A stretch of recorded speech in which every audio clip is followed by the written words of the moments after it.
Hola, buenos días. Bueno, vamos en la clase de hoy a empezar a trabajar un poco en estos videitos, como fue la clase pasada, que mandó Pau, un poco con los conceptos éticos y morales en torno a lo que es el cuerpo. Vamos a poner la presentación, ¿sí? Y vamos a iniciar esta presentación. Bien, en principio vamos a hablar un poquito, como les dije, de los abordajes legales y éticos en torno al cuerpo muerto cosa. Esto va a estar basado en análisis de leyes, textos e información sistematizada por el Grupo Pericial de la Antropología Forense GEPA, que somos las chicas que estamos dando actualmente el seminario, el curso, perdón. La naturaleza jurídica del cadáver, las concepciones. Existen unos debates en torno a esto que se vienen dando hace bastante tiempo. En principio está la cuestión de que el cuerpo es considerado como una semipersona, pero este concepto ya no tiene validez. Este concepto es algo que se ha dejado a lo largo del tiempo y empieza a tener otro tipo de concepciones. Otra de las cuales también se da para el debate es la de considerar al cuerpo muerto como una personalidad residual. Esto también es un poco dejado de lado, ya que hay, hay ciertos debates que no están muy convencidos de esta concepción. También otra de las cuestiones que se manejan es que subsiste la personalidad jurídica por poseer personalidad afectiva. ¿Qué quiere decir con esto? Que muchas veces el cuerpo muerto va a subsistir, la personalidad jurídica va a subsistir a él por una cuestión de la personalidad afectiva, lo que existe, lo que se genera en torno a esta persona que acaba de fallecer.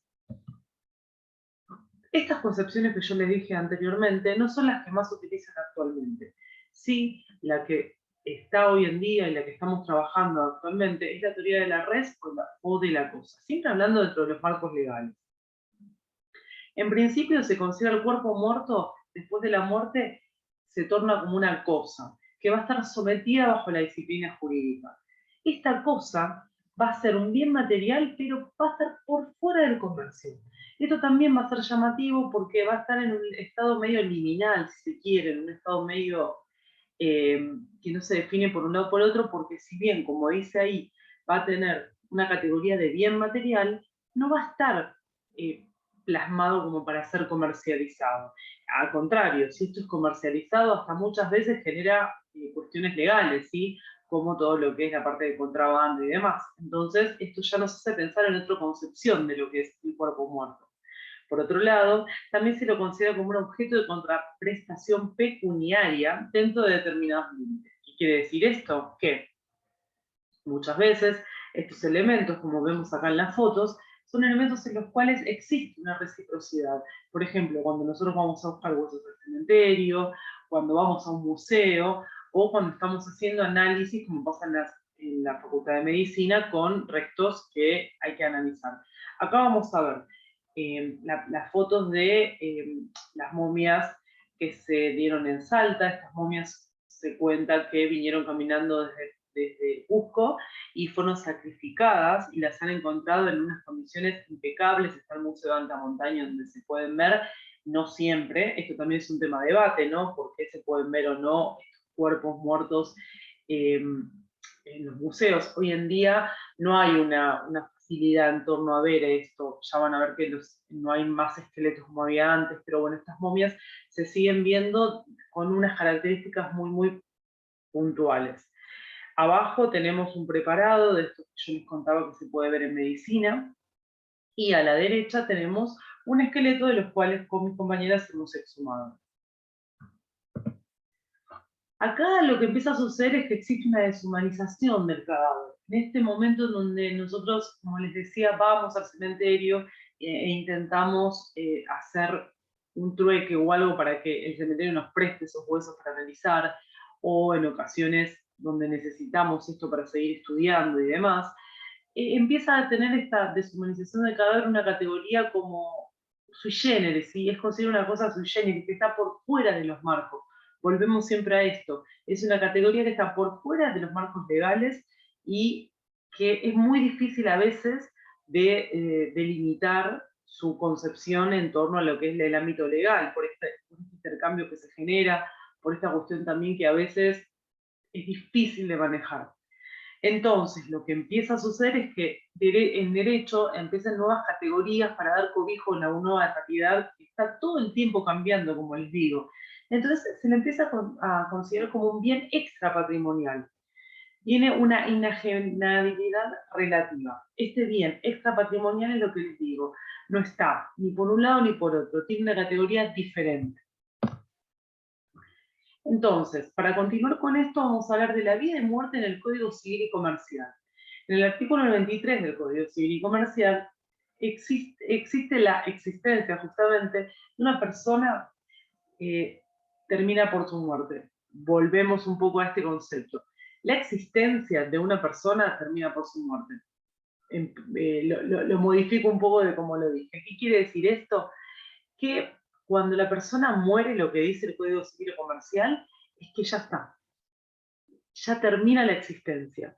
Pero esto también, otra vez, da debate, termina su existencia física, sigue su existencia psicológica, social, muchas veces, y no pocas, bien digo, en los textos que nosotros analizamos como antropólogas, se considera que no siempre una persona deja este mundo con una muerte biológica. Muchas veces la muerte social es mucho más fuerte que una muerte biológica.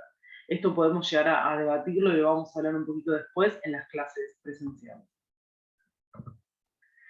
Casos. En el Código Civil y Comercial habla de ciertos casos en donde hay un tratamiento también liminal con respecto a estas categorías. Por ejemplo, en el caso de desaparición forzada, existe el tratamiento específico sobre el derecho internacional, la Convención de Belém do Pará. En Argentina tiene una jerarquía constitucional. ¿Qué quiere decir esto? Que los desaparecidos tienen una situación ambigua. Se los considera vivos, pero tratándolos legalmente como fallecidos, ¿sí? Esto es una cuestión que me parecía interesante también resaltar, porque ahí es donde la categoría de cuerpo muerto otra vez empieza a tener esos deslices o esas cuestiones que no hacen que no sea tan fácil de definir. Entonces, ahí se empiezan a preguntar estas cuestiones, ¿dónde están? ¿Dónde están estos 30.000 desaparecidos? Acá un poco haciendo relevancia a lo que les decía recién, esta categoría de desaparecido, que está vivo, está muerto, se lo considera como tal legalmente. La Corte Interamericana de Derechos Humanos dice que el destino de los cadáveres tiene que tener un destino en el cual la persona pueda recibirlos, si estos cadáveres de dictadura, y en el caso que sean identificados y hallados, y existe también la necesidad de preservar y respetar las creencias sociales y religiosas, los ritos y las tradiciones. Esto es muy importante, no solo en lo que respecta a lo que es las desapariciones en dictadura, sino también a cualquier tipo de fallecimiento, ¿sí? Y eso también, en cualquier tipo de fallecimiento, el destino de los cadáveres tiene que ser un destino legal, que se sepa dónde ese cuerpo va, dónde está enterrado. Esto no puede pasar como si nada, porque así suceden las cosas que ya tenemos múltiples conocimientos, casos en donde se ingresa personas al cementerio y no se saben quién es. Por otro lado, el resto de una persona desaparecida, el Estado paga por los gastos de inhumación. Volvemos un poco a esto. En el caso de personas desaparecidas bajo régimen de dictadura, no sé actualmente desaparecidas en democracia, esto realmente no lo sé, me parece que no, pero en desapariciones relacionadas a golpes de Estado, el Estado actual, ¿no? Después de eso, tendría que pagar los gastos de inhumación. Entonces, entre toda esta mezcla de leyes, de concepciones, nunca hablamos específicamente de los restos óseos. ¿Qué sucede con estos restos óseos? Cuando son realmente o en avanzado estado de descomposición. Existen unos aspectos éticos que vamos a detallar. El Código Deontológico del ICOM para museos existe. La Asociación de Antropología Biológica Argentina también tiene aspectos éticos a llevar adelante. El Código Deontológico para el Estudio, Conservación y Gestión de Restos Humanos de Poblaciones del Pasado, Aranda et al. En el 2014, también tiene una serie de normativas para poder tratar con esto. La Asociación de Antropología Biológica dice que, en principio, hay que apoyar la lucha de las comunidades originarias con respecto a estos restos óseos, hay que respetarlas, hay que escucharlas, qué es lo que ellas quieren hacer con sus antepasados. También lo que menciona es que el estudio de los restos humanos es de interés para toda la humanidad, ¿sí? Porque esto habla mucho de quién fuimos y qué podemos llegar a hacer en torno a eso, ¿no? A esta sociedad. Tiene que estar trabajado por un personal calificado, no puede ir cualquier persona a trabajar estos restos, y tiene que haber, porque la asociación no lo tiene, una comisión para la redacción de un código de ética y tratamiento de estos restos. ¿Qué sucede con los restos contemporáneos? Porque esto está muy abocado a lo que es lo arqueológico. Entonces la pregunta que nosotros nos hacemos actualmente es qué pasa con los restos humanos contemporáneos que podrían llegar a formar parte de lo que se considera hoy en día como una osteoteca, lo que nosotros le hemos hablado. Restos óseos, delito respeto a los difuntos. Hay acá una cuestión importante con lo que respecta a los restos actuales. Existen los saqueos de los cementerios, esto lo vemos todo el tiempo, y la utilización de los mismos para actos rituales. Esto también se ve mucho, ¿sí? En la calle y demás. Y esto, aunque no se relacione con un caso forense, tenemos que tener en cuenta que ante el hallazgo de esto, se debe intervenir a nivel justicia, ya que es considerado un acto punible. Esto para dar un poco de marco a lo que a veces sucede con estos restos óseos y para tener en cuenta lo importante que es poder entender que estos restos no son una cosa que como cualquier otra, sino, volviendo un poco al principio, es una cosa que está por fuera de los marcos que hablamos, ¿sí? Es una cosa que tiene una entidad, en vida lo ha sido, y tiene otra carga emocional y también tiene otra carga ética. Entonces, para ponernos un poquito en este tema y para ir finalizando un poco ya, también puede surgir cuestiones como ¿dónde van a parar los brazos y las piernas de los amputados? Son personas, son parte de personas. ¿Qué pasa con esto? Lo que dice ahí es que las amputaciones clínicas, producto de la arteriosclerosis, tumores, diabetes, etcétera, o de los accidentes, empiezan a detallar aquí qué pasa. Cuando pasa una operación, cuando sucede una operación, si el tamaño es grande, se le devuelve al médico, ¿sí? Esto lo mete en una hilera y es llevado al departamento de anatomía patológica para ver qué sucede con esto. Según la opinión de algunos colegas, un enfermo tiene una amputación, tiene el derecho a decidir si quiere enterrarla o incinerarla, porque es parte de su cuerpo. Imagínense la carga psicológica que eso tiene. Si se trata de un accidente, siempre se espera que esté consciente para preguntarle, obviamente.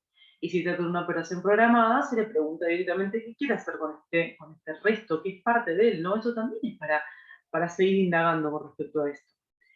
Si se trata prácticamente como si de un óbito se tratara, ¿no? Es una parte de nuestro cuerpo que está fallecida. Y las actuaciones posteriores dependen del deseo expresado por el paciente o familiar. Esto es muy importante y creo que también continúa con este debate. Entonces, para ir cerrando un poco, acá lo que estamos cuestionando, estamos analizando, qué están pasando con el cuerpo muerto. ¿Qué pasa a nivel legal? ¿Qué pasa a nivel ético? ¿Sí? Es lo mismo un cuerpo muerto recién fallecido que restos óseos o en estado avanzado de descomposición. ¿Cómo podemos operar con cada uno de estos? Hay que generar un comité de ética para las osteotecas. ¿Qué pasa con las partes de las personas que siguen vivas y esas partes fallecen? Son muchas preguntas que está bueno que podamos compartir y podamos seguir desarrollando con estos tópicos que les mencioné en esta breve presentación para poder ir a lo largo del curso, poder indagar. Muchísimas gracias.